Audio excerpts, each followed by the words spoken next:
Bismillah, Assalamualaikum warahmatullahi wabarakatuh. Alhamdulillahirabbil alamin wa bihi nasta'in wa salatu wassalamu ala asrofil anbiya'i wal mursalin wa ala alihi wa ashabihi wa man tabi'ahum bi ihsanin ila yaumiddin. Qala Allah tabaraka wa ta'ala fi kitabihil karim, ya ayyuhalladzina amanu taqullaha haqqa tuqatih wa la tamutunna illa wa antum muslimun.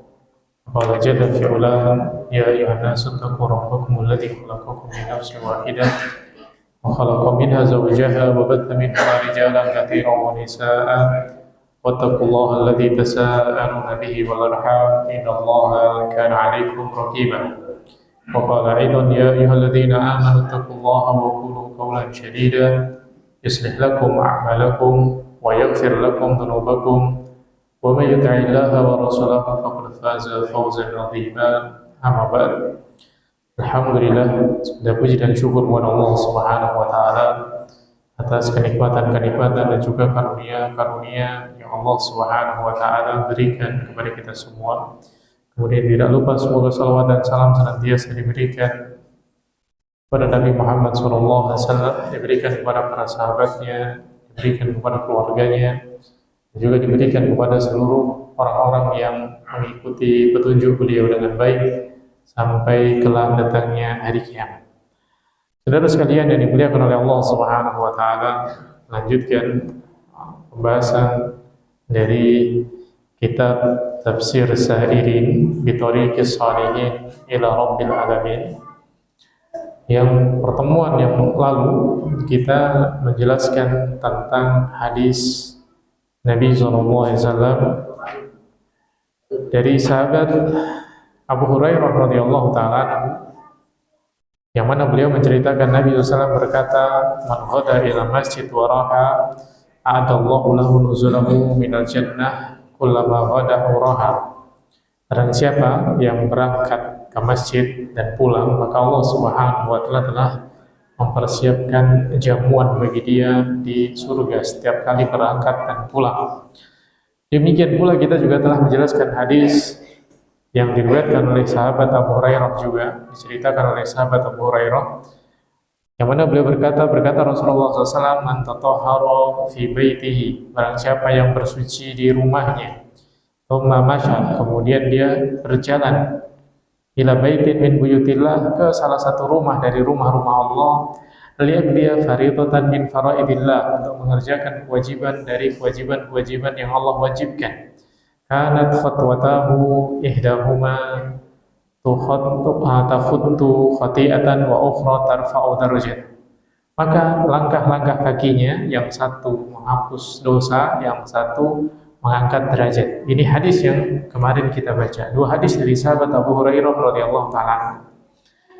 Selanjutnya hadis yang diriwayatkan oleh Imam Muslim. Imam Muslim meriwayatkan an Ubay bin Ka'ab, dari Ubay bin Ka'ab radhiyallahu ta'ala anhu. Qala, beliau berkata, kana rajulun la'alamu rajulan ab'ada minal masjidi minhu. Jadi Ubay bin Ka'ab bercerita, aku tahu ada seorang yang aku tidak tahu rumah yang terjauh dari masjid selain dia. Jadi Ubay bin Ka'ab mengatakan, aku tahu ada seorang yang aku rasa dia ini adalah rumahnya paling jauh dari masjid. Gak ada satupun yang lebih jauh rumahnya dari masjid selain dia. Wa kana, dan dia itu la tukhti'uhu sholaton, dia gak terlewat satu sholat pun. Jadi Ubay bin Ka'ab ceritakan ada seorang yang dia itu rumahnya paling jauh di antara para sahabat yang lain, tapi dia gak pernah kelewat satu sholat. Wa qila lahu, maka dikatakan kepada orang tadi yang rumahnya jauh tadi, au qultu lahu, atau Ubay bin Ka'ab yang berkata kepada dia, law istaraita himaran tarkabuhu fi dhulma'i wa fi ramda. Kalau seandainya engkau beli himar, kalau seandainya engkau beli tunggangan yang bisa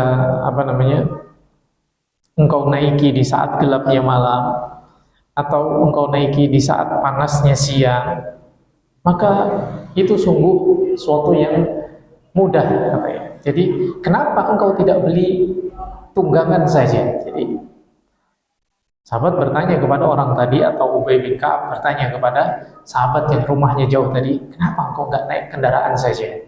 Kenapa engkau nggak beli himar saja? Kenapa engkau nggak naik kendaraan yang bisa kamu naiki? Kalau siang, maka kamu naiki sehingga kamu tidak terlalu kepanasan. Kalau malam, maka kamu naiki sehingga kamu tidak terkena misalkan tersandung batu dan yang lainnya karena gelapnya malam. Lalu orang tadi menjawab, qala ma yasurruni anna manzili ila janbil masjid. Aku gak senang, bukan gak senang, jadi gak ada keinginan bagiku untuk pindah dekat dengan masjid. Jadi rumah dekat masjid itu tidak lebih menyenangkan bagiku daripada rumahku yang saat ini. Jadi dia nggak ada keinginan, nggak ada kepengen punya rumah dekat dengan masjid, meskipun rumah dia jauh. Kenapa? Beliau mengatakan, ini uridu, karena aku menginginkan an yuktabali mamsyaya ilal masjid.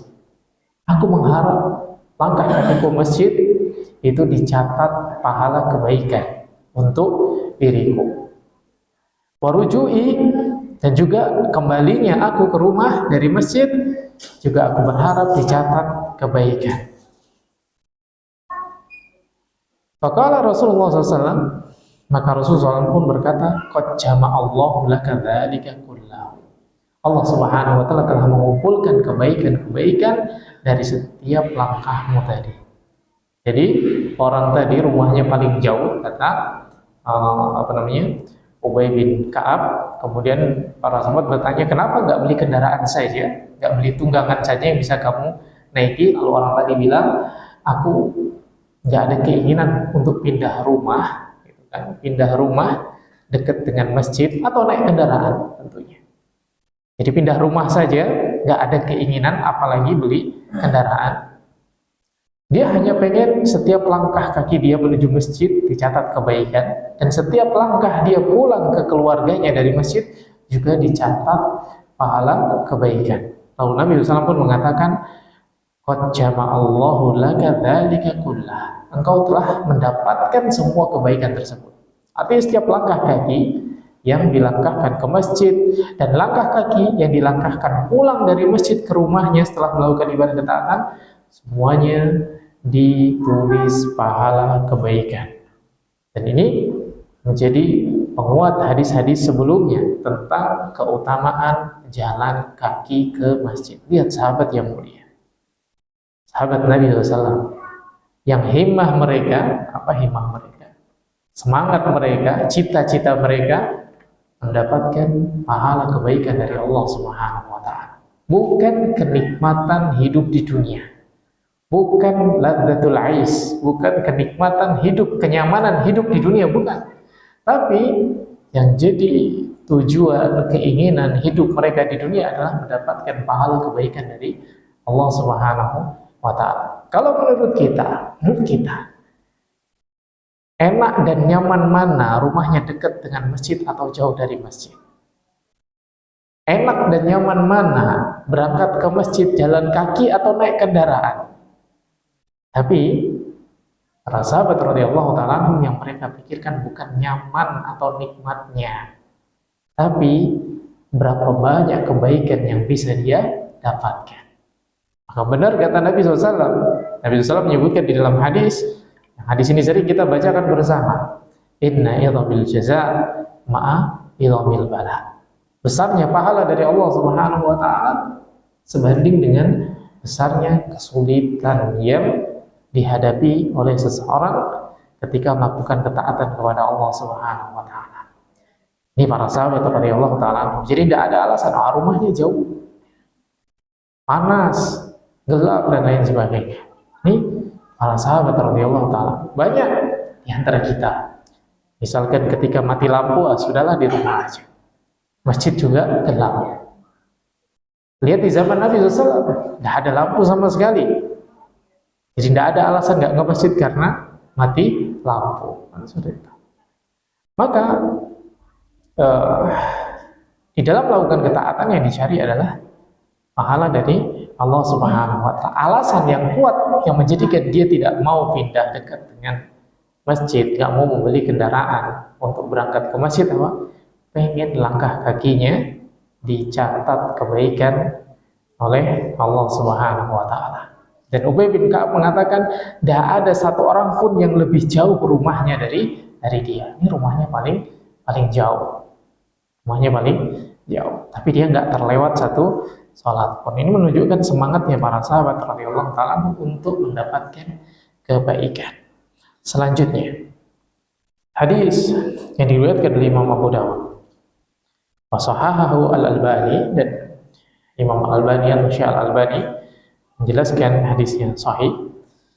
An Buraidah radhiyallahu ta'ala dari sahabat Buraidah radhiyallahu ta'ala ani Nabi SAW, dari Nabi SAW, kala beliau bersabda, Nabi SAW bersabda, Bashir, berikan kabar gembira. Nabi, berikan kabar gembira. Bashir, berikan kabar gembira. Kabar gembira buat siapa? Al-Masya'in, berikan kabar gembira kepada Al-Masya'in. Siapa itu Al-Masya'in? Al-Masya'in itu kathiril masya atau kasirul masyi, orang yang paling banyak jalannya atau banyak langkah kakinya. Ini Al-Masya'in. Al-Masya'in fiddulami ilal masjid, yang dia banyak langkahnya di dalam gelapnya malam pergi ke masjid. Dia berikan kabar gembira bagi orang-orang yang banyak langkahnya ke masjid meskipun dalam keadaan gelap pada malam hari. Kabar gembira dengan apa? Bin nurit tami yaumil qiyamah, bahwa dia nanti akan apa? Diberikan cahaya yang sempurna pada hari kiamat. Kalau kita membaca Al-Quran, kita akan jumpai bahwasanya nanti pada hari kiamat Allah Subhanahu wa Ta'ala memberikan cahaya kepada hamba-hambanya, kepada orang-orang yang beriman. Allah Subhanahu wa Ta'ala berikan cahaya. Kemudian orang-orang yang tidak beriman, Allah padamkan cahaya-cahayanya sehingga mereka kebingungan, nggak bisa melangkah, nggak bisa jalan, nggak tahu kemana arah. Dan orang-orang yang beriman, mereka diberikan cahaya yang sempurna oleh Allah Subhanahu wa Ta'ala pada hari kiamat. Nah, di dalam hadis ini ada banyak sekali faedah. Di antaranya adalah orang yang beriman, meskipun gelap, meskipun nggak ada yang melihat, meskipun nggak ada yang tahu, maka dia akan tetap melakukan ketaatan kepada Allah Subhanahu wa Ta'ala. Dia akan tetap berjalan ke tempat ibadahnya, tetap jalan ke masjid, ke rumah-rumah Allah Subhanahu wa Ta'ala, meskipun gelap. Dan di dalam hadis yang lain kita tahu bahwasanya sholat yang berat bagi orang-orang munafik itu ada dua sholat. Itu sholat apa? Isya dan subuh. Kenapa Isya dan subuh berat? Karena gelap, gak ada yang tahu, sehingga mereka gak merasa ada keuntungan untuk datang ke tempat sholat tadi. Datang gak ada yang tahu. Jadi sudahlah, gak usah datang sekalian, kan gitu. Maka Nabi SAW menyebutkan, berikan kabar gembira bagi orang yang banyak langkahnya untuk pergi ke masjid untuk sholat, tentunya pada gelapnya malam. Di saat orang-orang munafik enggan pergi, maka dia pergi. Di saat orang-orang tidak tahu kalau dia pergi sholat, maka dia tetap pergi. Ini menunjukkan kuatnya keimanan dia. Yang dia cari hanya Allah Subhanahu wa Ta'ala di dalam ibadahnya, di dalam ketaatannya. Sehingga nggak peduli manusia lihat atau nggak lihat. Apa yang Allah Subhanahu wa Ta'ala berikan, maka Nabi SAW memberikan kabar gembira kepada mereka. Bashir, berikan kabar gembira. Dengan apa? Nanti mereka akan mendapatkan cahaya yang sempurna. mereka bisa melihat pada hari kiamat. Nah, ini hadis-hadis tentang keutamaan pergi ke masjid. Bagaimana yang tadi kita sebutkan, yaitu hadis di dalam bab fadlu dhahab ilal masjid, bab keutamaan pergi ke masjid. Nah, selanjutnya kita masuk ke dalam bab fadlu bina'il masjid, bab keutamaan membangun masjid. Fadlu bina'il masjid, keutamaan membangun masjid. Yang pertama di antara keutamaan dari membangun masjid adalah bina'ul masjid sababun min asbabi dukhulil jannah. Membangun masjid ini sebab dari di antara sebab dari sebab-sebab seorang dimasukkan ke dalam surga. Masuk surga itu banyak sekali sebabnya, atau hal-hal yang masukkan seorang ke dalam surga ini banyak. Di antaranya adalah membangun masjid. Di Sahihain, di dalam hadis yang diriwayatkan oleh Imam Bukhari dan Muslim, an Utsman ibni Affan radhiyallahu taala, dari sahabat Utsman bin Affan radhiyallahu taala anhu qala, beliau berkata, inda qaulin nasi fihi, ketika orang banyak yang berkata kepadanya. Jadi Utsman ini memperluas Masjid Nabawi, membangun, memperbesar, memperindah, menghiasi Masjid Nabi SAW, yang Utsman bin Affan. Maka banyak sahabat yang berkata kepada Utsman, kenapa kau melakukan begini, kenapa kau melakukan begitu, kenapa begini, kenapa begitu. Apakah tidak cukup dengan bangunannya Nabi SAW? Artinya baru di zaman Utsman masjidnya dipermegah, kasih hiasan ini dan itu. Jadi orang-orang pada berkata kepada Utsman, tatkala Utsman membangun masjid Nabi SAW. Kemudian apa? Kata Utsman kepada mereka, innakum aktsartum. Kalian itu terlalu banyak. Apa maksudnya terlalu banyak? Aktsartum al-kalam. Kalian itu terlalu banyak kalam. Kalian itu apa? Terlalu banyak ngomong, mengingkari diriku, mengingkari apa yang aku lakukan. Padahal kalian tidak tahu. Apa yang tidak tahu? Ini sami itu, sesungguhnya aku mendengar Nabi SAW yaqul, Nabi SAW berkata, man bana masjidan, barang siapa yang membangun masjid, kemudian Qala Bukair, berkata Bukair ini salah satu yang meriwayatkan hadis ini. Hasibtu annahu qala, atau beliau mengatakan yabtaghi bihi wajh Allah. Jadi ada tambahan yabtaghi bihi wajh Allah. Jadi hadisnya, aku mendengar Nabi SAW mengatakan, man bana masjidan banallahu lahu mislahu fil jannah, atau man bana masjidan yabtaghi bihi wajh Allah banallahu lahu mislahu fil jannah. Jadi dia yang meriwayatkan ini agak ragu gitu ya. Agak ragu redaksinya. Yang pertama, Nabi SAW mengucapkan barang siapa membangun masjid, maka Allah Subhanahu wa taala akan bangun yang semisalnya di surga. Atau barang siapa yang membangun masjid yang dengannya dia mengharap pahala dari Allah, yabtaghi bihi wajh Allah, ketika dia bangun masjid mengharap balasan dari Allah, tentunya mengharap pahala dari Allah, banallahu lahu mislahu fil jannah. Allah akan bangunkan yang semisal dengannya di surga. Dan redaksi ini tidak bertentangan satu sama lain. Redaksi yang pertama, barang siapa membangun masjid, Allah membangun bagi dia yang semisalnya di surga. Kalau yang kedua, ada penjelasan lebih terperinci.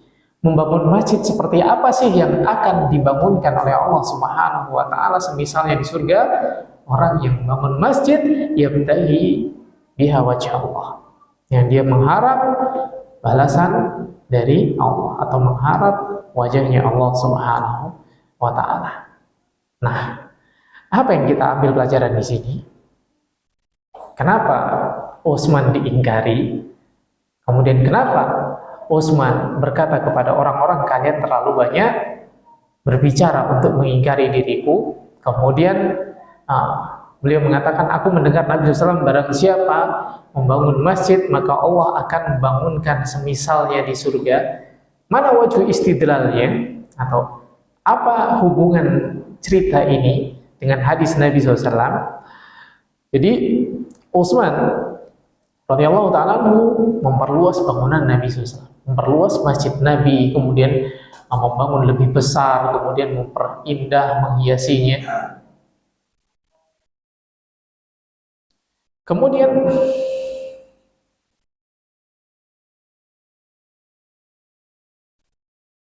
apa kata Utsman radhiyallahu ta'ala anhu? Kata beliau, sesungguhnya yang dilakukan oleh beliau itu bukan tanpa alasan. Kenapa? Karena barang siapa membangun masjid, maka Allah akan bangun semisalnya. Kalau dia membangun masjidnya besar, maka Allah akan membangun yang semisal itu dalam besarnya. Ketika dia membangun dengan bangunan yang bagus, maka Allah akan membangun yang semisal dengan apa yang dia bangun nanti di surga. Maka Utsman ingin membangun masjid yang terbaik yang bisa dia bangun, sehingga dia nanti mengharap atau dia berharap dia nanti akan dibangunkan oleh Allah Subhanahu wa taala di surga dengan bangunan yang semisalnya atau yang terbaik yang dia dapatkan di sana. Ini keutamaannya. Jadi barang siapa yang membangun masjid, Allah Subhanahu wa taala akan bangunkan yang semisalnya di surga. Kemudian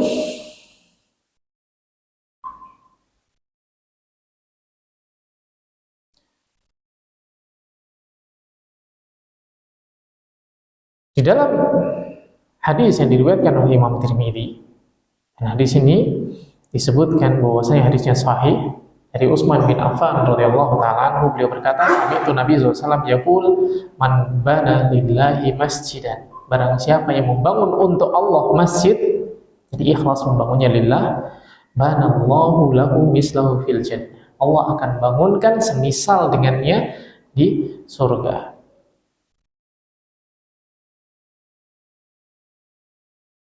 Kemudian hadis ini menunjukkan apa? Allah Subhanahu wa taala ini banallahu mislahu, ini bukan berarti sesuai dengan apa yang dia bangun, enggak, tapi ketika dia membangun yang terbaik, maka Allah Subhanahu wa taala juga akan memberikan balasan yang terbaik pula, sebagaimana tadi kita sebutkan. Karena membangun masjid, karena dalam hadis-hadis yang lain juga disebutkan membangun masjid itu tidak harus full. Tidak harus full maksudnya membangun dari awal sampai akhir selesai. Bahkan gitu kan, walaupun dia membangun hanya ikut membangun, walaupun hanya satu telur gitu kan, kecil aja kan gitu, maka dia juga mendapatkan pahala yang besar pula. Allah bangunkan rumah di surga bagi dia.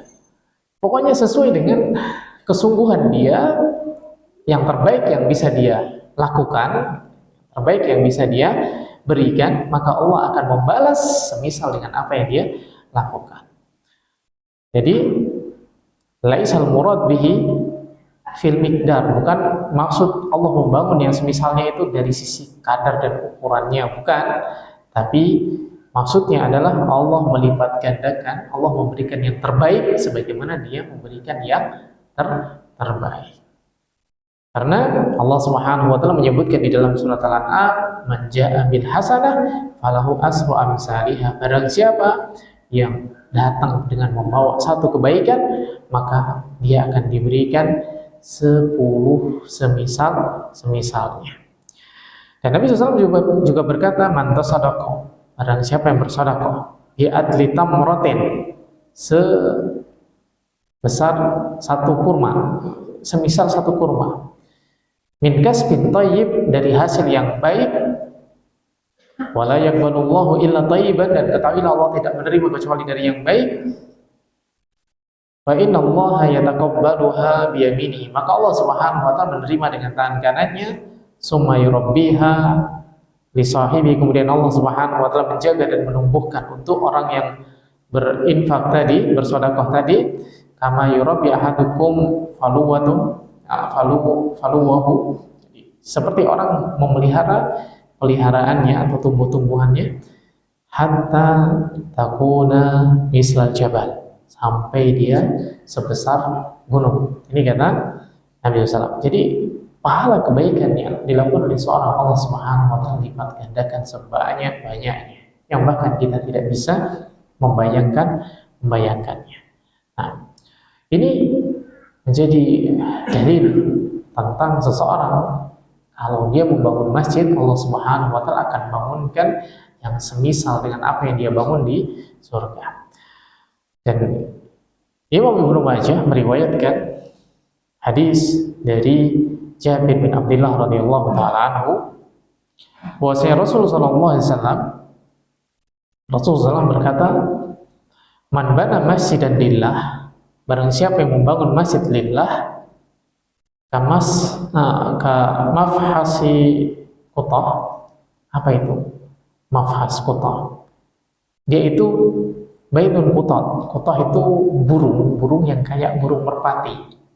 Jadi barang siapa yang bangun masjid, meskipun hanya ikut membangun bagian masjid, meskipun hanya sekedar seperti sarang burung kecil saja, maka banallahu lahu baitan fil jannah, Allah akan membangunkan bagi dia rumah di surga. Jadi man bana masjidan lillah kamafhasi qatatin aw asghar, atau lebih kecil lagi, banallahu lahu baitan fil jannah. Kalau misalkan Bapak Ibu sekalian mencari di Google apa itu burung kotoh gitu kan, qaf ta alif ta marbuthah, nanti akan ketemu burung yang mirip kayak burung merpati, mirip kayak burung puyuh, hampir sebesar burung merpati, lebih besar dari burung puyuh. Pokoknya ada burung, sejenis burung. Nah, kalau ikut bangun masjid meskipun hanya sebesar sangkar burung itu saja, maka Allah Subhanahu wa taala bangunkan bagi dia rumah di surga. Ini keutamaan dari membangun masjid. Keutamaan dari membangun masjid. Jadi kalau misalkan nggak bisa membangun keseluruhan, ketika ada masjid dibangun, ikut bangun masjid tersebut.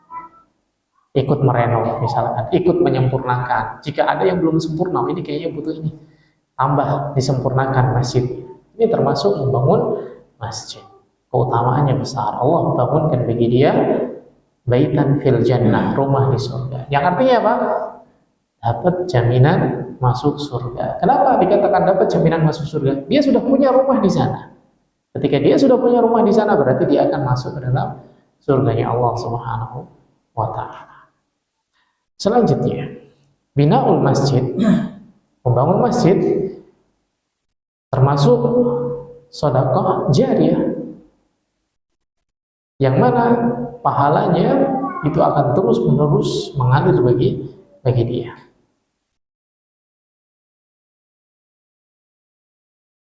Imam Ibnu Majah membawakan hadis dari sahabat Abu Hurairah radhiyallahu taala anhu, dia berkata Rasulullah sallallahu alaihi wasallam, inna mimma yalhaqul mu'min min amalihi wa hasanatihi ba'da mautihi,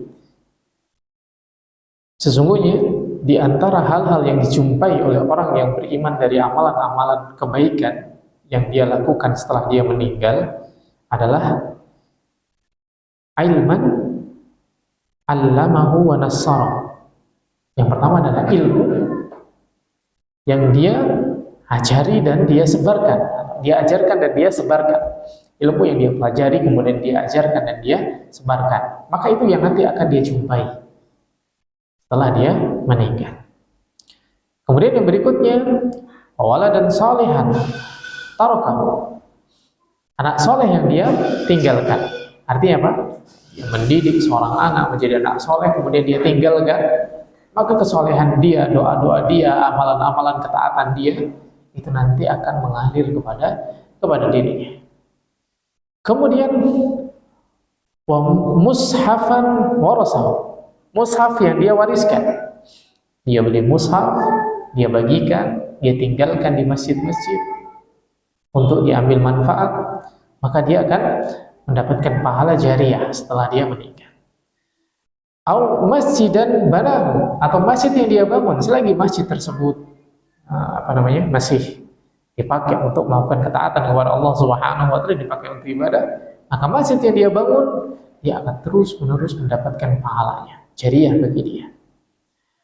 Au baitan libni sabil banahu, atau rumah ibnu sabil atau rumah sosial, rumah singgah.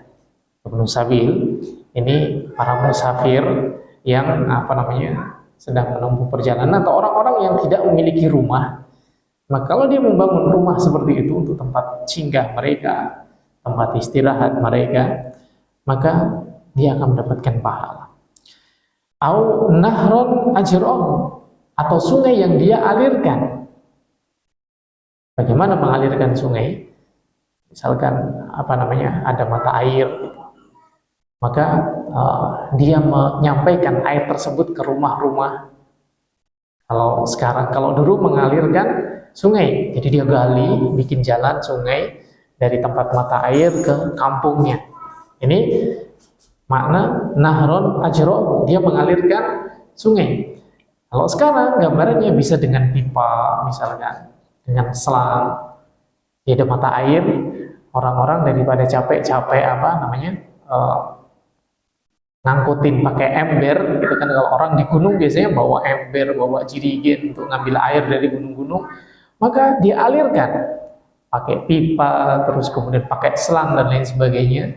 Maka kalau dia melakukan itu semua, orang-orang mengambil manfaat, maka itu akan menjadi pahala jariah bagi dia.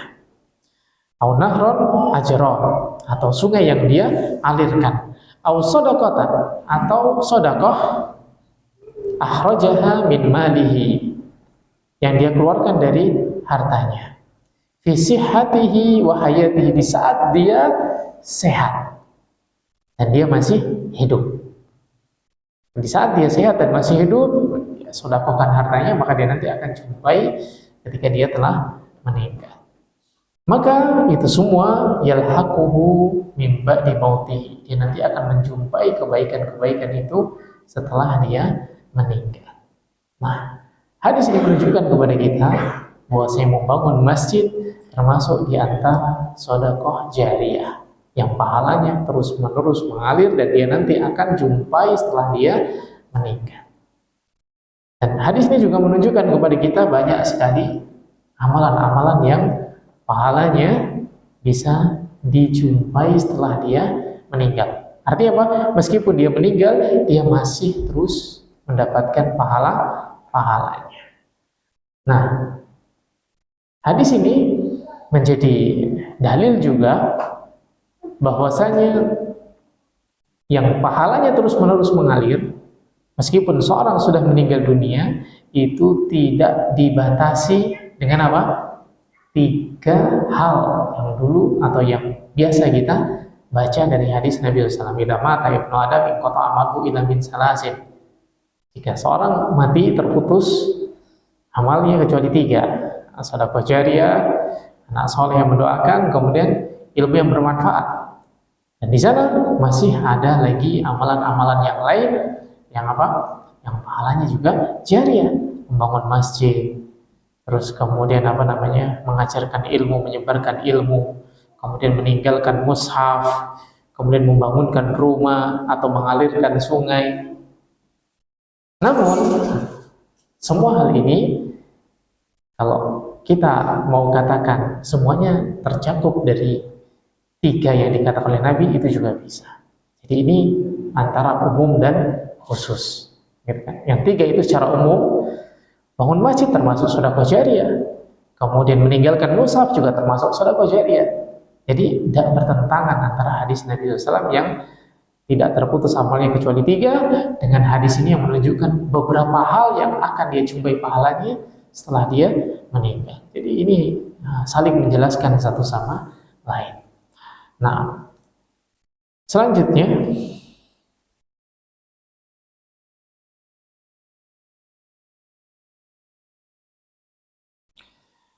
di dalam hadis yang diriwayatkan oleh Imam Muslim, diriwayatkan oleh Imam Bukhari dan Muslim, an Jabir bin Abdullah, Jabir bin Abdullah radhiyallahu ta'ala anhu qala, beliau berkata,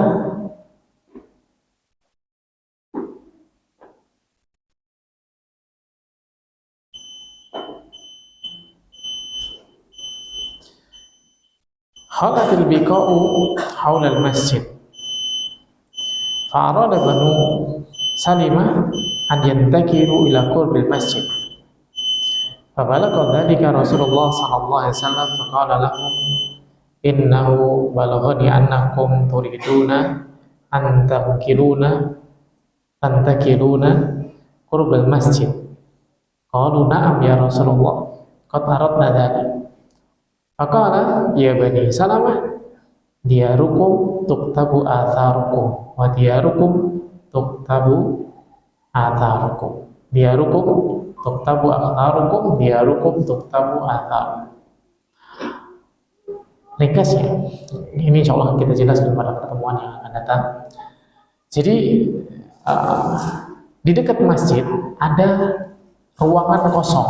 Di dekat masjid Nabi SAW ada ruangan kosong, ada tanah kosong, ada lahan kosong.